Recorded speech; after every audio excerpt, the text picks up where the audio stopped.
महत्वपूर्ण प्रश्नों की श्रृंखला में एक बार मैं पुनः आप सबके सामने उपस्थित हूँ दीर्घ उत्तरीय महत्वपूर्ण प्रश्नों को लेकर के। तो इन्हें भी हम जो है लेसन वाइज एक एक करके लेकर के चलेंगे और ये इतने महत्वपूर्ण प्रश्न है कि यदि आप इनको तैयार कर लेते हैं तो निश्चित ही आप बहुत अच्छे नंबर, बहुत अच्छे अंक प्राप्त करने में आप सभी सफलता हासिल कर सकेंगे।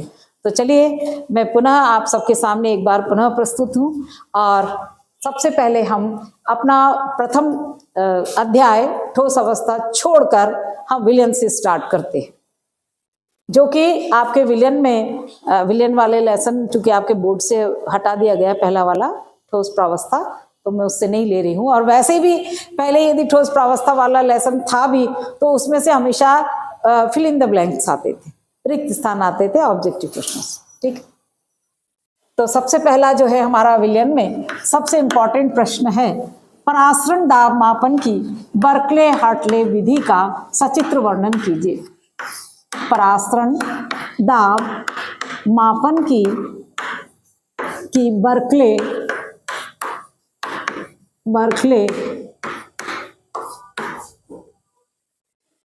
हार्टले विधि का सचित्र वर्णन कीजिए। मैं शॉर्ट में लिखती चलूंगी, सचित्र वर्णन। परासरण दाब मापन की बर्कले हार्टले विधि का सचित्र वर्णन कीजिए। अब मैं आपको इस प्रश्न के उत्तर का एक तरीका भी बता दूं कि जब आप इसको लिखेंगे तो आप परासरण दाब मापन की आपसे इसमें परिभाषा भी पूछी जा सकती है। परासरण दाब मापन की आप पूरी विधि भी उसमें बताएंगे, पर विधि के साथ साथ आप सबको अनिवार्य है कि उसमें जो एक इक्वेशन दी हुई है उस रासायनिक समीकरण को आप अवश्य लिखें। परासरण दाब मापन की बर्कले हार्टले विधि में ये आपका अधिकतम अंक प्राप्त करने का एक बहुत अच्छा प्रयास होता है। और हम लोग जब ज़्यादा नंबर बच्चे के आने लगते हैं तो फिर वो कॉपी आप सभी को मालूम हो कि वो ऑनलाइन दिखाई जाती है, तो हम सब लोग जो है फिर उसमें कमियां ढूंढने लगते हैं कि कहाँ पर बच्चे की कमी है। तो उस समय जो है इस पर भी नंबर, आधा नंबर आपका, एक नंबर काटा जा सकता है यदि उसमें केमिकल इक्वेशन आपने नहीं लिखी है। इसी तरीके से दूसरा प्रश्न दीर्घ पहले मैं अंतर वाली बात पहले मैं कर चुकी हूँ। अपन पहले एक वीडियो बना चुके हैं जिसमें कि मैंने अंतर, सारे जो महत्वपूर्ण अंतर हैं उनके बारे में आप सबको बताया है, लिखवाया है, समझाया। तो इसी तरीके से दूसरा इसमें प्रश्न बनता है हमारा, राउल्ट के नियम के लिए गणितीय व्यंजक। राउल्ट के नियम के लिए गणितीय व्यंजक।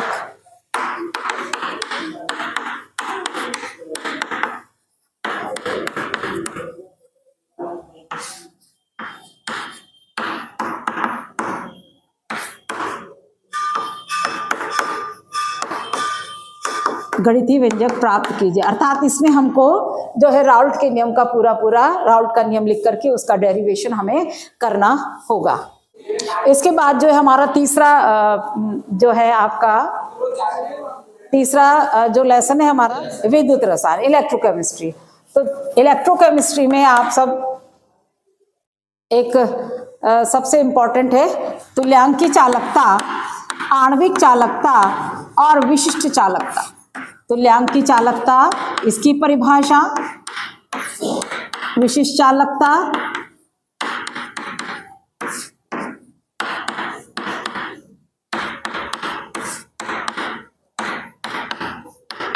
आणविक चालकता की परिभाषा,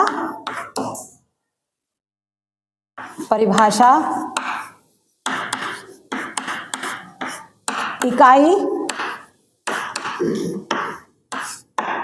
लिखकर इन तीनों पर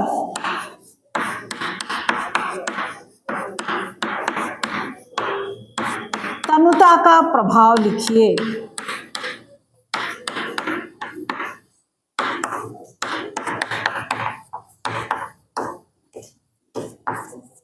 तन्नुता का प्रभाव लिखिए। Very important question. तुल्यांकी चालकता, आणविक चालकता और विशिष्ट चालकता की परिभाषा। तन्नुता, देखिए अभी बच्चे ने प्रश्न किया है कि तन्नुता क्या होता है।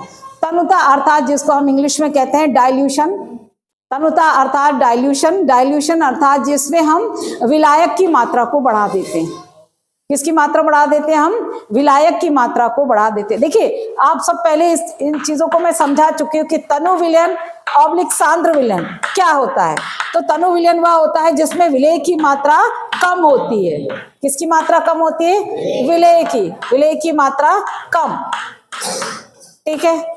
और सांद्र जो है वो विलेय की मात्रा अधिक होती है। तो तन्नुता यानी कि जिसमें हम विलायक की मात्रा बढ़ा देते हैं, तो उस चीज को, इस प्रोसीजर को हम कहते हैं कि हमने विलयन को डाइल्यूट किया है, हमने विलयन को तनु किया है। आया समझ में?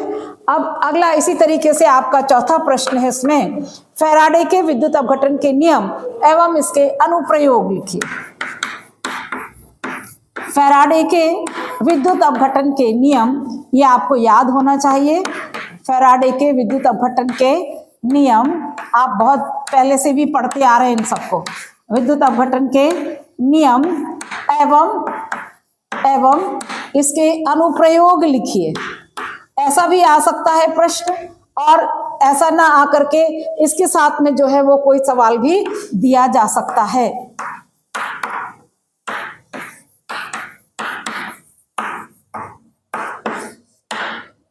इसी के साथ जो है कोलरॉश का नियम एवं इसके अनुप्रयोग, कोलरॉश नियम एवं इसके अनुप्रयोग।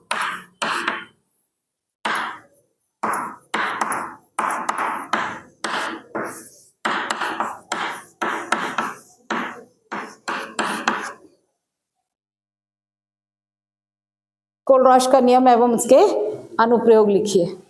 इसी के साथ जो है विद्युत रासायनिक सेल का, ये आप देखिए इसमें 2-3 प्रश्न में एक साथ लिख रही हूं। विद्युत रासायनिक सेल, विद्युत अपघटनी सेल,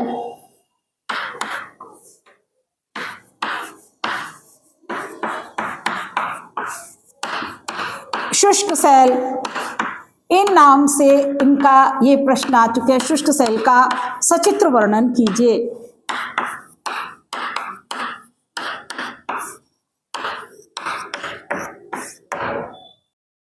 विद्युत रासायनिक सेल, विद्युत अपघटनी सेल और शुष्क सेल का सचित्र वर्णन कीजिए। तो आप सबने देखा ये मेरे कितने प्रश्न हो गए? हमारे 6 प्रश्न हो गए। और इसी के साथ अभी हम केवल यहां पर दीर्घ उत्तरीय प्रश्नों पर ही बात करेंगे। तो इसमें एक अगला प्रश्न जो है वो है तो छोटा छोटा, मतलब कि 2-2 नंबर का प्रश्न। जैसे कहा कि परासरण के आधार पर, है ना, उन्होंने 3 उन्होंने नाम दे दिए। अल्प परासरी,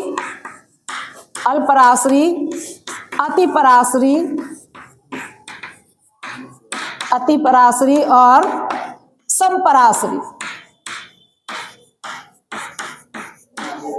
विलयन से आप क्या समझते हैं?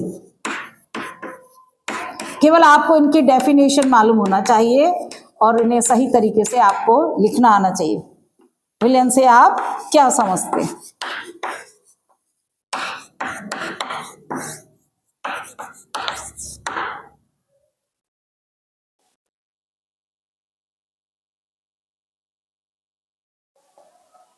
अगला जो है आपका वांट ऑफ गुणांक भी पूछा जा सकता है। अणुओं के संयोजन, एक अगला और प्रश्न मैं आपको बताती हूँ। वांट ऑफ गुणांक,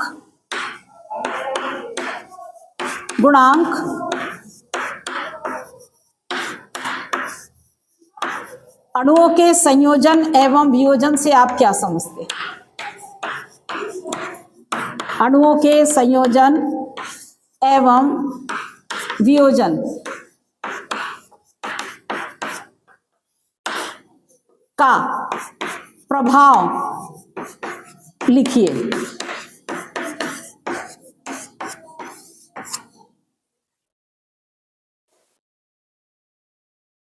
कि संयोजन और वियोजन होने पर क्या होता है? संयोजन होने पर जो है किसी भी विलेन का बॉइलिंग पॉइंट क्या होगा?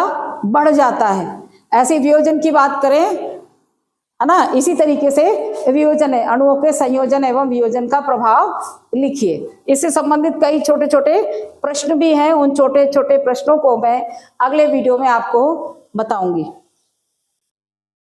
यहाँ पर जो मैंने अणु लिखा है वो वहां पर क्या है? विलेय अणु। किसके अणु है? विलेय के अणु, विलेय अणुओं के। इसके बाद एक अगला बहुत इंपॉर्टेंट प्रश्न है, ये नीचे नहीं आएगा, ऊपर लिख देती हूँ, ये नोट कर लिया? हाँ, संचारण से आप क्या समझते हैं? ये 5 नंबर का प्रश्न। यदि 5 नंबर का प्रश्न आएगा तो हमको इसको उस तरीके से लिखना होगा। संचारण क्या है? संचारण को प्रभावित करने वाले कारक,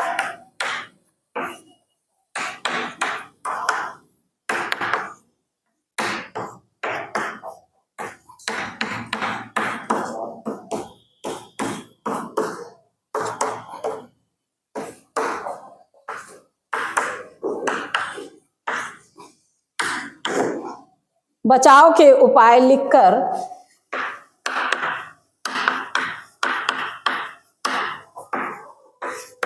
संचारण के विद्युत रासायनिक सिद्धांत को समझाइए।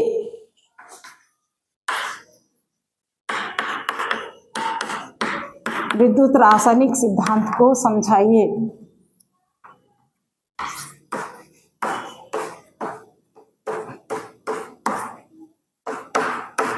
लिखिए या समझाइए।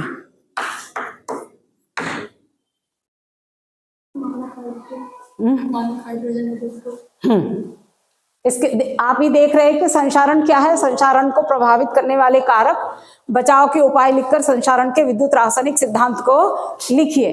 अब एक बात इस चीज को ध्यान में रखिए कि जितने नंबर का प्रश्न आपको दिया गया है, आप प्रश्न को देख लीजिए और उसमें देखिए कि उसके लिए कितने अंक निर्धारित किए गए हैं और आप उसी के अनुसार जो है प्रश्न का उत्तर दीजिए। अगला है, इसी में आपका इलेक्ट्रोकेमिस्ट्री में ही मानक हाइड्रोजन इलेक्ट्रोड का सचित्र वर्णन कीजिए। Very important, very very important. मानक हाइड्रोजन इलेक्ट्रोड का सचित्र वर्णन कीजिए।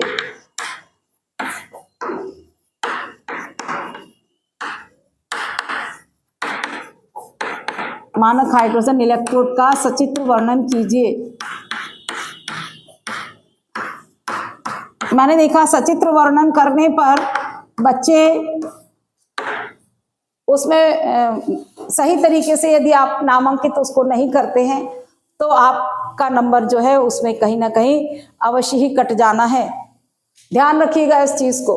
नामांकन बहुत अनिवार्य है। चित्र का अच्छा और बुरा होना अलग बात है, सही तरीके से बस प्रॉपरली चित्र बना होना चाहिए और उसका नामांकन अवश्य होना चाहिए। बहुत इंपॉर्टेंट। अगला लेसन है हमारा अब केमिकल काइनेटिक्स, है ना। केमिकल काइनेटिक्स में सबसे इंपॉर्टेंट है जो 2 अंतर जो ज्यादा पूछे जाते हैं वो मैंने आपको बता ही दिए हैं पूर्व वाले वीडियो में। अब इसके बाद जो है, हाँ, इसमें है शून्य कोटि की अभिक्रिया के लिए, शून्य कोटि की अभिक्रिया के लिए गणितीय व्यंजक ज्ञात कीजिए।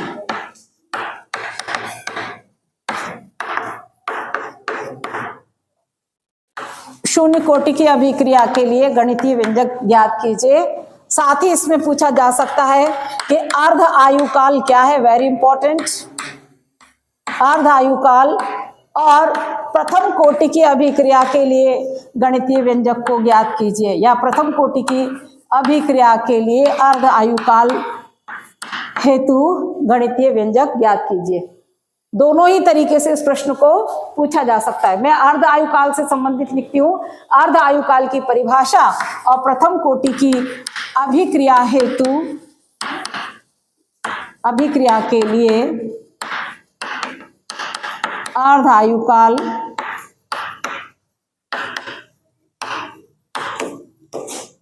हेतु व्यंजक ज्ञात कीजिए।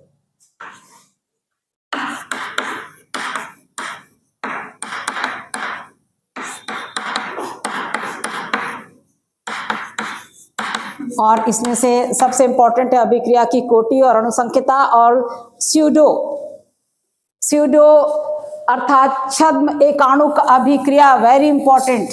छद्म एकाणुक अभिक्रिया से आप क्या समझते हो, है ना।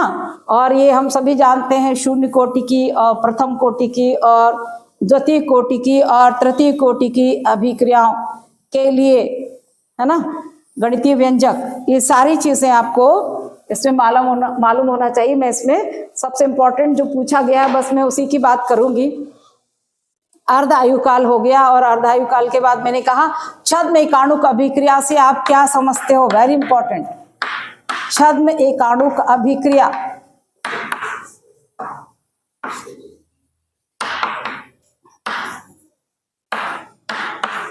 अभिक्रिया की परिभाषा लिखकर उदाहरण दीजिए। 3 नंबर के प्रश्न में भी इसको पूछा जा सकता है। परिभाषा देकर उदाहरण लिखिए। उदाहरण आपको लिखना ही चाहिए, उदाहरण आपको सारी रिएक्शंस के मालूम होना चाहिए, फर्स्ट, सेकंड और थर्ड ऑर्डर रिएक्शन। प्रथम कोटि की अभिक्रिया के लिए वेग स्थिरांक का व्यंजक ज्ञात कीजिए। कहाँ लिखा मैंने प्रथम कोटि की अभिक्रिया के लिए? अर्धायुकाल की गणना कीजिए, ये भी आता है। दोनों ही आते हैं, तो वो लिखा रहने दीजिए, अर्धायुकाल की गणना कीजिए। चलिए लिख देते हैं, वेग स्थिरांक की गणना। क्या लिखा है? वेग स्थिरांक हेतु व्यंजक ज्ञात कीजिए। ठीक है, तो ये हो गया छद्म एकाणुक अभिक्रिया की परिभाषा देकर उदाहरण लिखिए।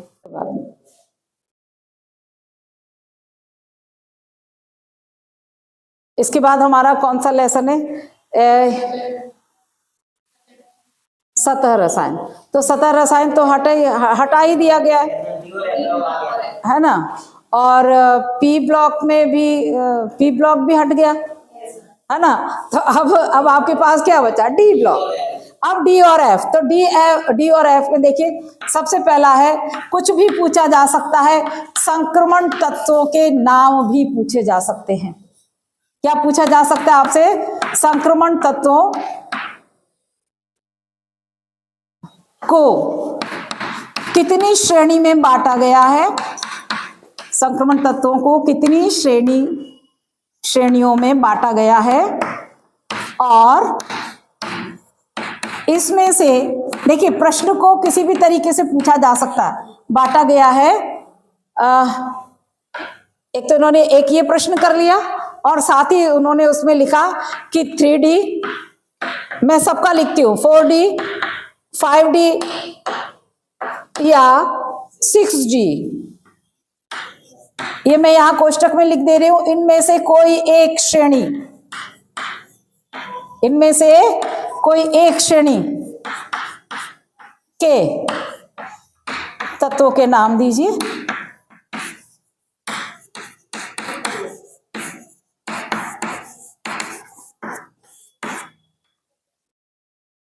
अब इसमें इसी में अगला प्रश्न जो है दीर्घ उत्तरीय प्रश्न करके उसमें वो 2 प्रश्नों को समावेश कर देते हैं, 2 प्रश्नों का। जैसे मैंने कहा कि संक्रमण तत्व रंगीन आयन बनाते हैं, क्यों? संक्रमण तत्व रंगीन आयन बनाते हैं क्यों?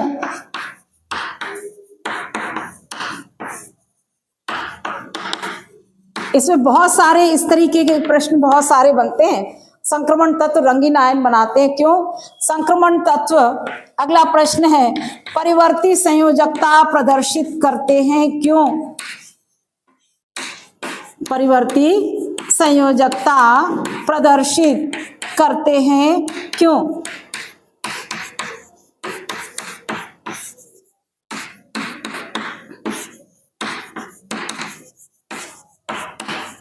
अगला प्रश्न इसी में से, संक्रमण तत्व जो है, मैं यहां लिख देती D block element, D block तत्व। अगला एक और प्रश्न है, नीचे ले लूं, संक्रमण तत्व, संक्रमण तत्व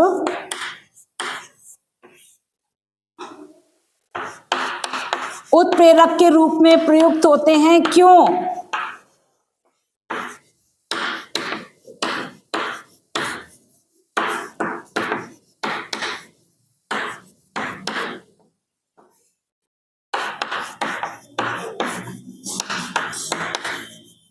एक और प्रश्न है इसी में, संक्रमण तत्व उत्प्रेरक के रूप में प्रयुक्त होते हैं क्यों? और अगला एक और प्रश्न है, संक्रमण तत्व मिश्र धातु बनाने में प्रयुक्त होते हैं क्यों? संक्रमण तत्व मिश्र धातु बनाने में प्रयुक्त होते हैं क्यों? कारण सहित लिखिए, ये प्रश्न आए हैं। प्रश्न हमने कहा कि संक्रमण तत्व रंगीन आयन बनाते हैं क्यों, डी ब्लॉक तत्व परिवर्ती संयोजकता प्रदर्शित करते हैं क्यों, उत्प्रेरक के रूप में प्रयुक्त होते हैं क्यों, और मैं एक और लिख रही हूं कि मिश्र धातु बनाने में प्रयुक्त होते हैं क्यों। अब इन प्रश्नों को कैसे भी दिया जा सकता है, मिश्र धातु बनाने में प्रयुक्त होते हैं क्यों। मैं एज इट इज ऐसा, ये मैंने ऐसे कर दिया है, मुझे लिखना नहीं पड़ेगा। हम इसको एक बार भी लिख सकते थे, संक्रमण तत्व रंगीन आयन बनाते हैं, परिवर्ती संयोजकता प्रदर्शित करते हैं, उत्प्रेरक के रूप में प्रयुक्त होते हैं, मिश्र धातु बनाने में उपयोग में लाए जाते हैं क्यों। ठीक है ना? हाँ, तो ये मतलब किसी भी तरीके से ये प्रश्नों को पूछा जा सकता है। ये दो भी एक साथ दिए जा सकते हैं आपको, और ब करके, और ऐसा भी हो सकता है कि आपको यदि उन्हें बड़ा और बड़ा करके होना होगा प्रश्न, तो वो उस तरीके से भी। बड़े में दीर्घ उत्तरीय प्रश्न में जो है हमारा यही आएगा कि उनको कितनी श्रेणियों में बांटा गया, उस श्रेणी के प्रमुख तत्वों के नाम विद परमाणु क्रमांक सहित लिखिए। ये भी पाएगा, 3D 4D या 6D तत्वों के नाम दीजिए, और ये कोष्टक में यहां लिख दिया परमाणु क्रमांक सहित, परमाणु क्रमांक सहित।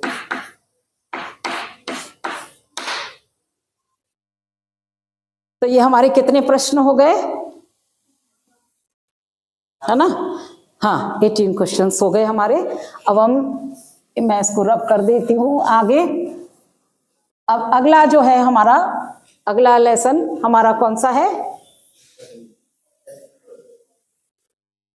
उपसा संयोजी। चलिए ठीक है, उपसा संयोजी वाले उसमें देखिए 19वां प्रश्न है हमारा। सबसे पहले हमने कहा बर्नर का उपसह संयोजकता का सिद्धांत लिखिए।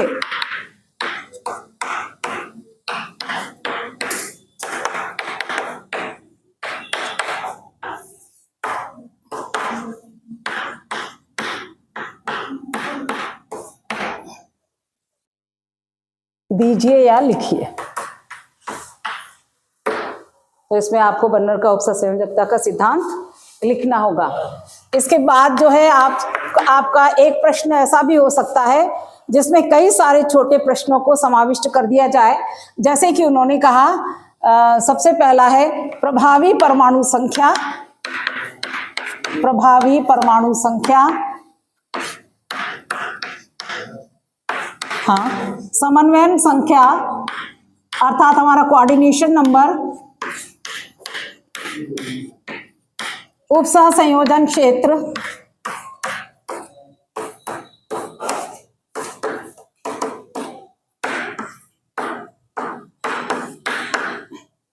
लिगेंड को समझाइए। लिगेंड, अब मैं एक ही उसमें लिख दे रही हूं और सभी वेरी इंपॉर्टेंट, लिगेंड और कीलेट को समझाइए।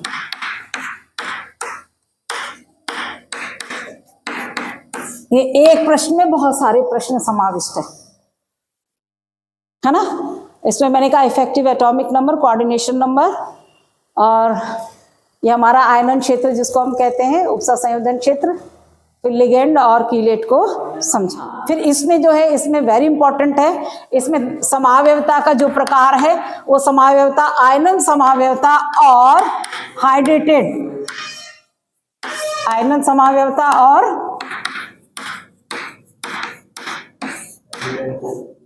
उसको क्या बोलते हैं, हाइड्रेटेड को क्या लिखा है उसमें,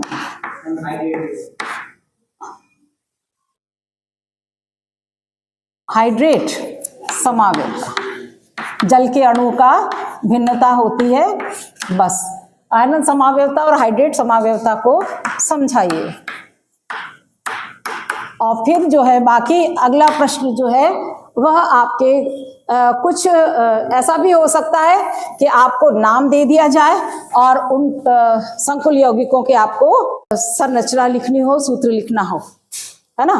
तो इसको किसी भी तरीके से पूछा जा सकता है, या ऐसा भी पूछा जा सकता है कि उन्होंने संरचना सूत्र दे दिए और आपको उसके नाम लिखना होंगे।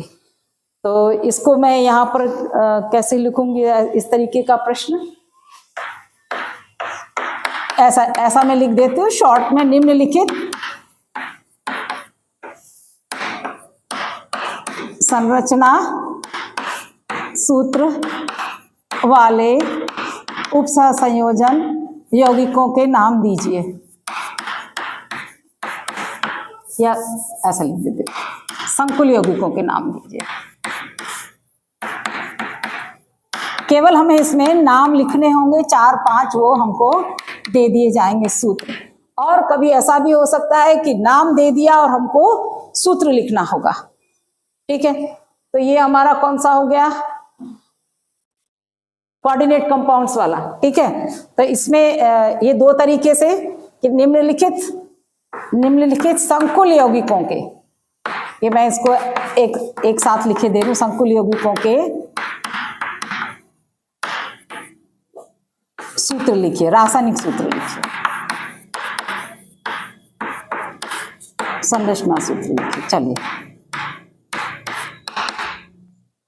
कुछ भी दे सकते हो उसमें। और उसमें भी आपने देखा होगा, मैं वर्षों से देखती आ रही हूं कि ज्यादातर जो पहले पूर्व वर्षों में पूछे गए हैं वही पूछे जाते हैं। जैसे कि एक उदाहरण है potassium ferrocyanide, K4FeCN6, potassium hexacyanoferrate, ठीक है। ऐसे आपका है nickel carbonyl, tetra carbonyl nickel, NiCO4, मैंने कहा आयरन पेंटा कार्बोनिल, FeCO5, ऐसे ही मैंने कहा AgNH3 डाईएमीन सिल्वर क्लोराइड। तो बार बार यही सब पूछे गए हैं, इसमें आपको कोई भयभीत होने की जरूरत नहीं है। जब आप अध्ययन करेंगे तो आपको बहुत। अगला प्रश्न, अगला जो लेसन है हमारा वह है हमारा लैंथेनॉइड वाला, एफ ब्लॉक एलिमेंट्स। तो एफ ब्लॉक एलिमेंट्स में जो है हमारा सबसे इंपॉर्टेंट प्रश्न है लैंथेनाइड। अंतर की हम बात कर चुके हैं, इसलिए मैं पुनः नहीं दोहराऊंगी, केवल मैं वर्बली आपको बोल रही हूँ लैंथेनॉइड और एक्टिनॉइड में अंतर। और एक प्रश्न ऐसा भी है कि डी ब्लॉक एलिमेंट और एफ ब्लॉक एलिमेंट्स में अंतर, संक्रमण तत्व और अंत संक्रमण तत्वों में अंतर, ठीक है। तो अंतर में दोबारा ना कहते हुए अगला इसका इंपॉर्टेंट जो प्रश्न है मैं उस पर चलती हूँ। लैंथेनाइड संकुचन क्या है, लैंथेनाइड संकुचन क्या है,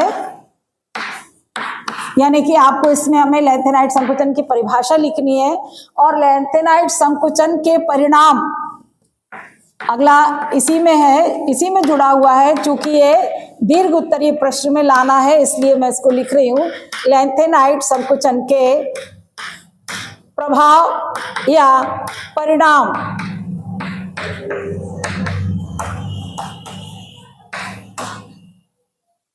लिखिए। फिर जैसा कि डी ब्लॉक एलिमेंट्स में था और वैसा ही इसमें भी है कि हम इसमें बात करते हैं कि लैंथेनाइड तत्वों के नाम परमाणु क्रमांक के साथ दीजिए। किसके नाम, लैंथेनाइड तत्वों के नाम, लैंथेनाइड तत्वों के नाम परमाणु क्रमांक सहित लिखिए या इलेक्ट्रॉनिक कॉन्फ़िगरेशन सहित, परमाणु क्रमांक इलेक्ट्रॉनिक विन्यास सहित लिखिए, परमाणु क्रमांक इलेक्ट्रॉनिक विन्यास सहित लिखिए।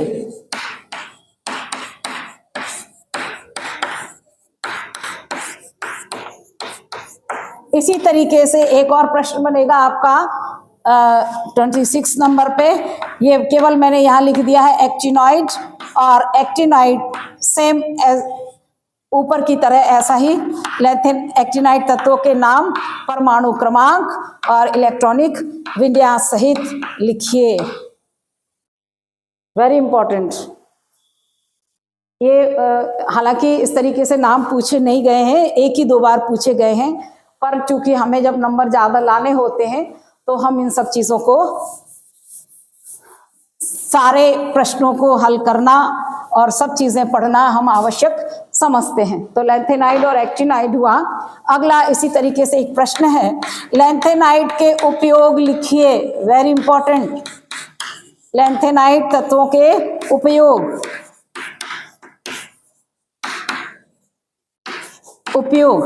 लिखकर, ये एक वैसा प्रश्न बना दिया मैंने।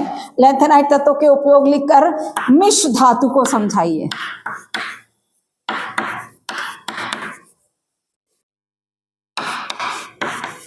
समझाइए या लिखिए कि मिश्र धातु जो है वह कैसे बनती है।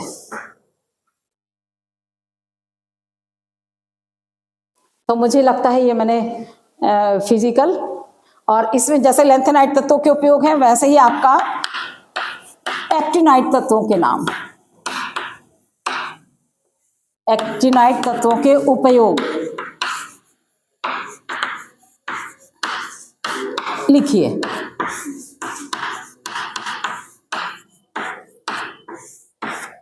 अच्छा, इसमें जो है हम कोऑर्डिनेट कंपाउंड वाला हमारा जो चैप्टर था, इसमें 2-3 चीजें और छूट गई है और जो वेरी इंपॉर्टेंट है, मैं यहाँ पे लिख रही हूँ। जायसे लवण फेरोसिन की संरचना, जायसे लवण और फेरोसिन की संरचना, फेरोसिन की संरचना, उनको बनाने की विधि, रासायनिक समीकरण बनाने की विधि एवं उपयोग लिखिए। जायसे लवण एवं फेरोसिन। इसी तरीके से एक और है कार्बधात्विक यौगिकों के अनुप्रयोग लिखिए। कार्बधात्विक यौगिक से आप क्या समझते हैं और कार्बधात्विक यौगिकों के का महत्व समझाइए। अगला प्रश्न है हमारा कार्बधात्विक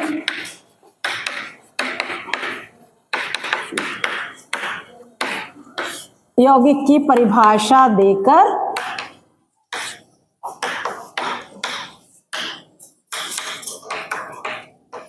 परिभाषा प्रकार लिखकर अनुप्रयोग लिखिए।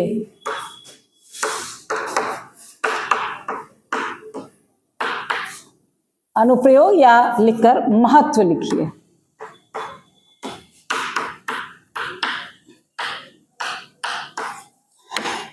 जैसे कार्बधात्विक यौगिक जो है बहुत सारे ऐसे हैं क्योंकि संकुल रूप में पाए जाते हैं।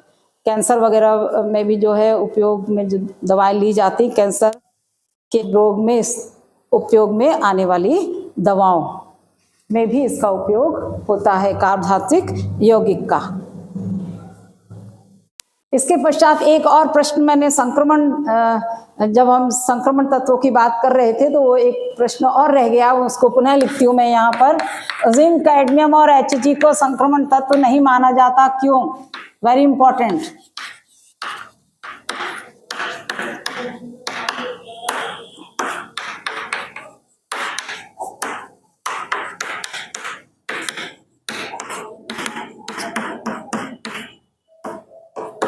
जो मुझे याद आते जा रहे हैं वो मैं लिखती जा रही हूँ।